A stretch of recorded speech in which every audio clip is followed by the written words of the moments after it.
I was driving home from a weekend trip visiting my sister. It had been a long weekend filled with laughter and catching up, but by Sunday night, I was exhausted. My route home took me through long stretches of rural highways, those kinds of roads where you might not see another car for miles. It was close to midnight when I noticed my fuel gauge creeping dangerously close to empty. I cursed under my breath for not filling up earlier but kept my eyes peeled for the next gas station. About 15 minutes later, I saw the familiar glow of fluorescent lights in the distance, a small station standing alone on the edge of a wooded area. The place looked deserted, with only one other car parked by the pumps. A chill ran down my spine, but I shook it off. It was just a gas station, and I was just tired. I pulled into the lot, choosing a pump on the opposite side of the parked car. I didn't see anyone inside or outside, but the lights were on, so I assumed the station was open. As I got out of the car to start pumping gas, I heard a voice behind me. "Hey there, buddy." I spun around, startled. A man had appeared from behind the other car. He was in his late 40s or early 50s, wearing a dirty plaid shirt and jeans that looked like they hadn't been washed in weeks. His face was unshaven, and his smile was unnerving, too wide, too forced. "Didn't mean to scare ya," he said, holding up his hands in mock surrender. "Just thought I'd ask if you've got a minute. My car won't start, and I need a jump." His words were harmless enough, but something about his tone set me on edge. He sounded too casual, too rehearsed, like he'd been saying the same thing all night. "Sorry, I don't have cables," I said quickly, hoping that would be the end of it. "No problem," he said, still smiling. "I've got cables. Just need someone to help me out." I hesitated, glancing at his car. It was an older model sedan, its hood slightly ajar. Everything about the scene felt wrong, the way he'd approached me out of nowhere, the emptiness of the station, the uneasy feeling settling in my gut. "I'm in a bit of a rush," I said, trying to keep my voice steady. "Maybe someone else will stop by." The man's smile faltered for a moment, and his eyes narrowed. "Come on, man. It'll only take a minute. Be a good neighbor, huh?" There was something almost threatening in the way he said it, and I decided right then and there that I wasn't getting involved. I turned back to my car, finishing up at the pump as quickly as possible. As I replaced the nozzle and tightened the gas cap, I heard a sharp knock on my window. The man had followed me to my car, his smile now completely gone. "Look," he said, his voice lower now, almost a growl. "I don't want to be out here all night. Just help me out." My hands were trembling as I unlocked the driver's side door and slid into my seat. I avoided looking at him, hoping he'd take the hint, but he didn't move. He stood there, staring at me through the window, his face inches from the glass. I turned the key in the ignition, praying the engine would start without any issues. When it roared to life, I felt a brief wave of relief, until I realized the man was walking back toward his car. He wasn't walking like someone giving up. He was moving quickly, purposefully, and I saw him grab something from inside his car. Panic surged through me as I backed out of the space, my tires screeching on the pavement. As I pulled onto the highway, I glanced in my rearview mirror. His car was still parked by the pump, but he was gone. I tried to tell myself he'd gone back into the station or maybe into the woods behind it, but the nagging feeling in my chest wouldn't go away. I drove for about 15 minutes, the unease gradually fading, until I noticed something in my rearview mirror. Headlights, far back but steadily gaining on me. My heart raced as I realized the car matched the one from the gas station. I pressed down on the accelerator, my hands gripping the wheel tightly. The headlights stayed with me, getting closer and closer.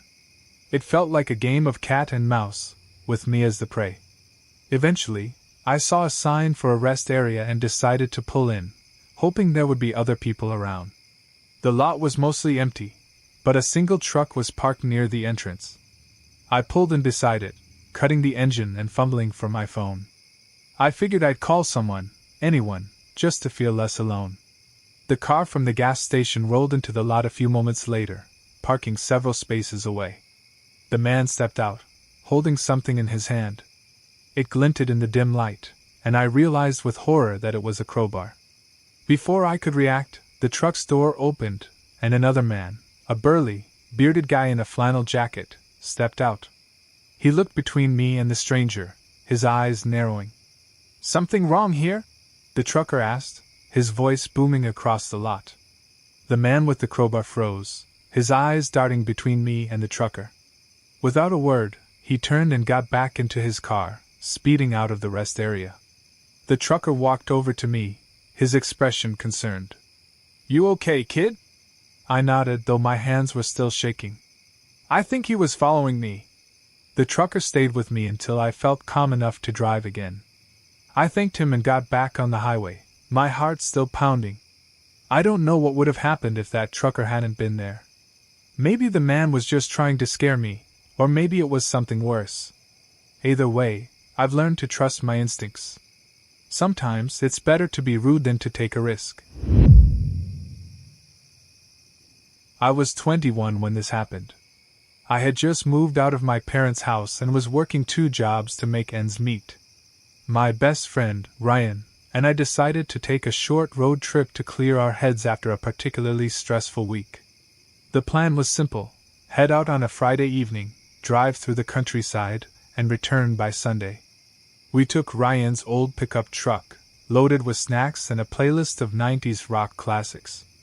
The trip started off great: rolling hills, winding roads, and the kind of quiet you only get in the middle of nowhere.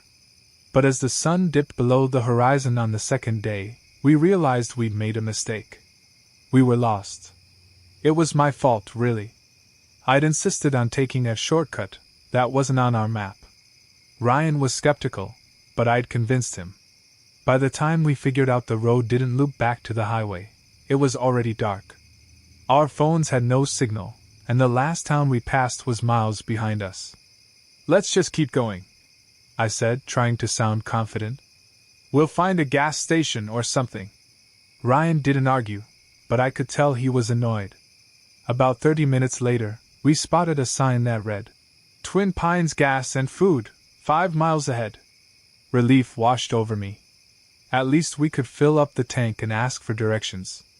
When we pulled into the station, something felt off. The building was small, with a single pump out front and flickering neon lights that barely illuminated the lot. A battered pickup truck sat parked near the entrance, but the place looked deserted. The windows were dark, and there was no sign of an attendant. "Maybe it's closed," Ryan said, cutting the engine. I pointed to the faint glow coming from a door at the back of the station. "Someone's gotta be here. Let's check." We stepped out of the truck, the gravel crunching under our boots. The air was unnaturally still, and the distant sound of crickets only added to the eerie atmosphere. "Hello?" Ryan called out as we approached the door. No response. We tried the handle, and the door creaked open. The interior was as grimy as you'd expect, a cramped space with a few shelves of snacks and a counter cluttered with old receipts. A faint buzzing sound came from a flickering fluorescent light overhead. "Hello?" I called again, louder this time. As we stood there, I noticed something odd. A door behind the counter was slightly ajar, and a faint light spilled out into the room. Before I could say anything, Ryan grabbed a bag of chips off the shelf and shrugged. "Guess it's self-service," he said, tearing open the bag. I was about to respond when we heard it, a low, guttural sound coming from the back room. It was faint, but unmistakable, like the growl of an animal. "What was that?" Ryan whispered, his eyes wide. "Probably just the wind," I said, though my voice wavered. Ryan didn't look convinced. He set the chips down and motioned toward the back door. "Let's just see if anyone's back there. If not, we'll leave some money and go." I didn't like the idea, but I followed him anyway. The door creaked open, revealing a narrow hallway lit by a single, flickering bulb. At the end of the hall was another door, this one heavy and rusted. The growling sound grew louder as we approached. Ryan hesitated, his hand on the doorknob. "You hear that, right?"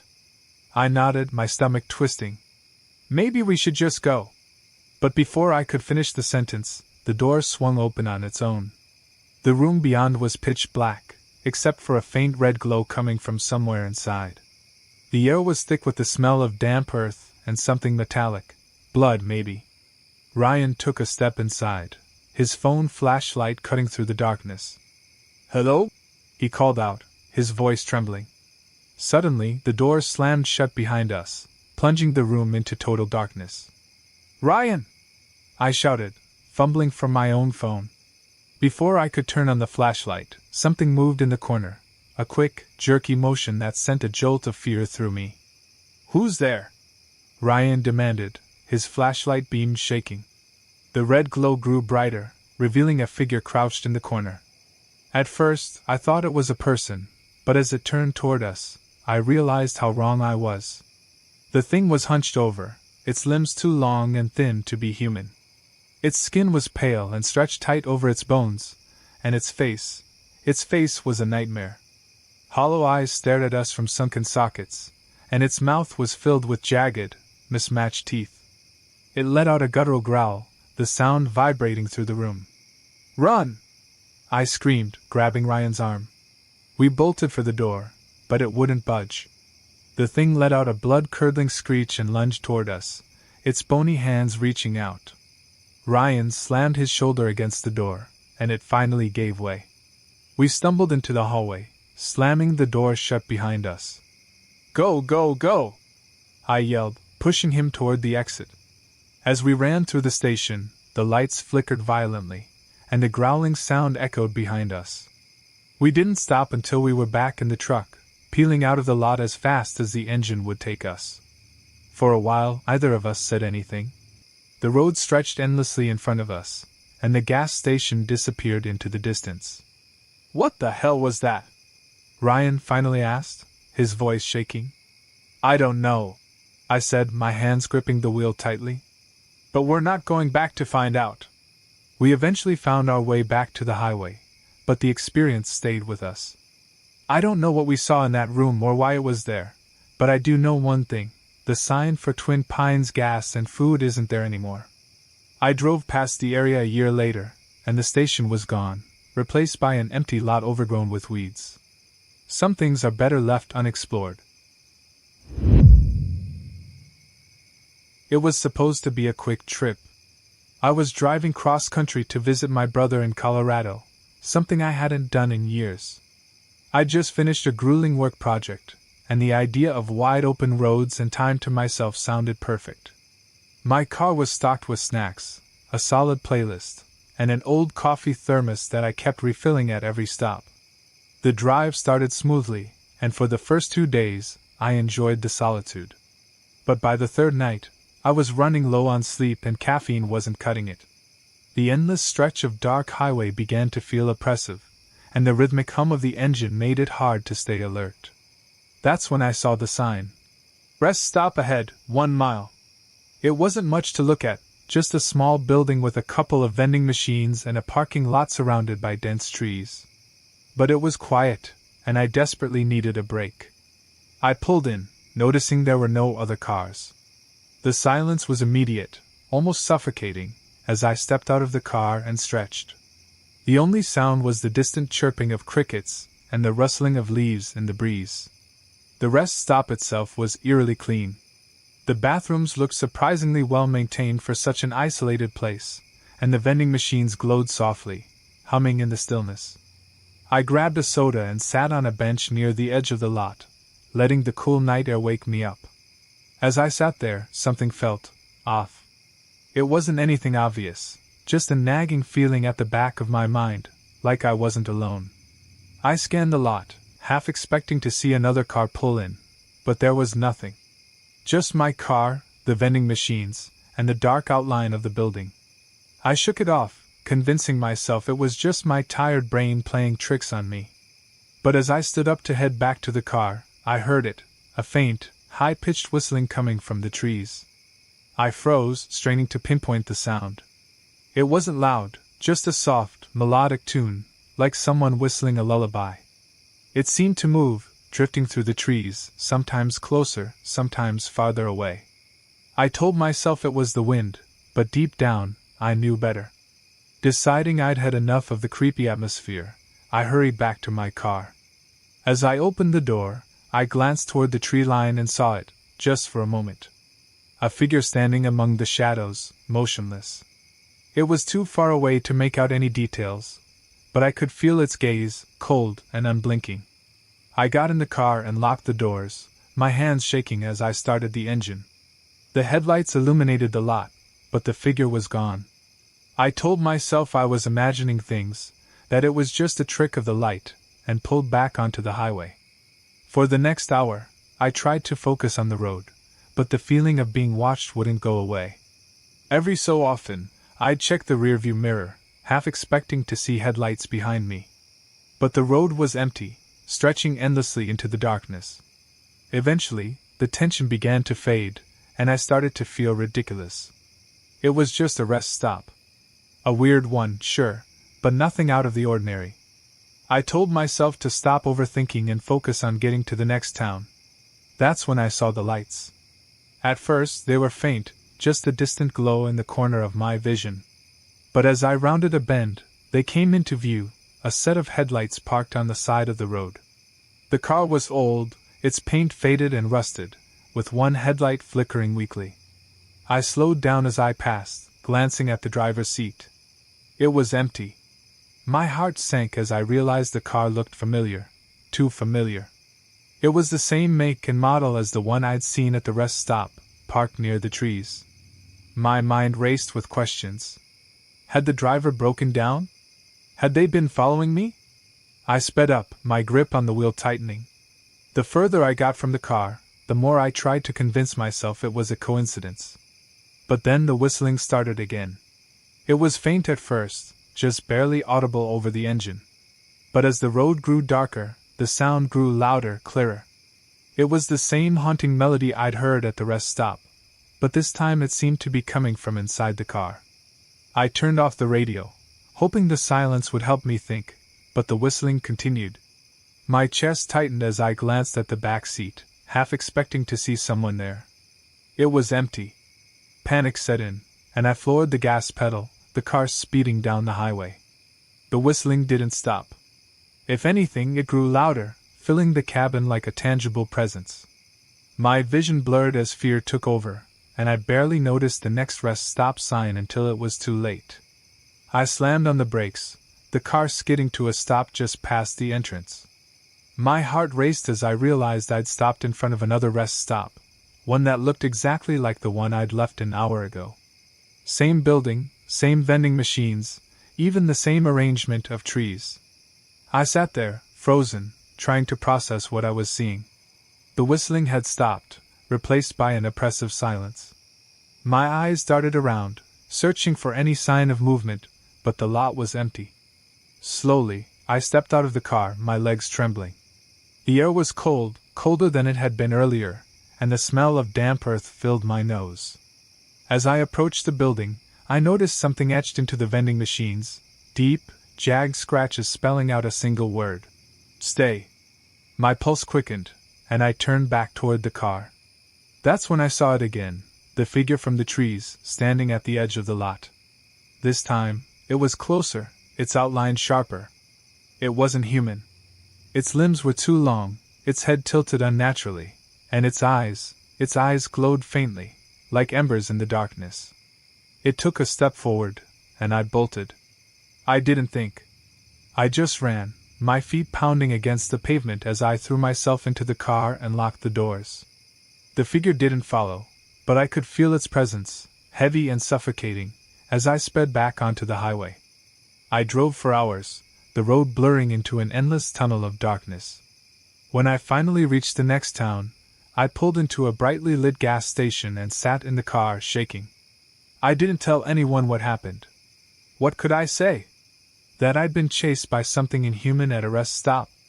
To this day, I don't know what I saw or why the rest stops seemed to follow me. But I've learned one thing: no matter how tired you are, some places are better left alone.